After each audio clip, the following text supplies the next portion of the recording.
It's a beautiful Wednesday. Welcome to SOUQ. I am Sarah Owusu-Ansah. The headlines tell you what is happening. SOUQ tells you what exactly it means. Let's get straight into it. First, Nigeria's borrowing bill keeps growing.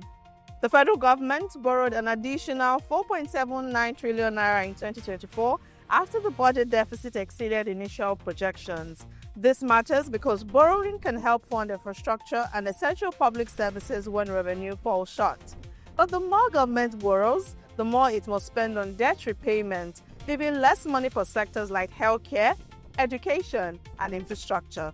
The key question is whether these loans generate enough economic growth to justify the rising debt burden. Still in Nigeria, where the state police is gaining some momentum. The Southern and Middle Belt Leaders Forum has endorsed the creation of state police, but wants governors to have the constitutional authority to appoint and remove state commissioners of police. Supporters believe locally controlled police forces could respond faster to insecurity. Critics, however, fear they could be used for political purposes if adequate safeguards are not in place. Now, what's next after this? As constitutional amendments move forward, lawmakers will have to balance stronger local policing with accountability and oversight.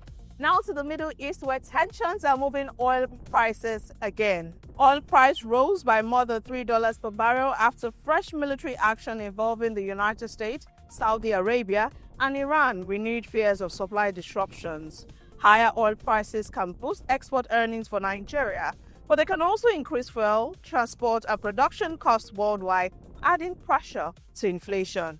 The bigger picture here is every escalation in the Middle East is closely watched because it can quickly ripple through the global economy. And lastly, there is an early setback for the Super Falcons. Nigeria Super Falcons opened their Women's Africa Cup of Nations WAFCON campaign with a surprise 3-2 defeat to newcomers Malawi. The loss puts immediate pressure on the defending champions, leaving little room for error in the group stage. Their response in the next match could determine whether their bid for an 11th continental title stays on track. And that's it on SOUQ today. Thank you for joining. Remember to follow us across all of our social media platforms at SOUQ Digital. I am Sarah Owusu-Ansah. Have a lovely Wednesday ahead.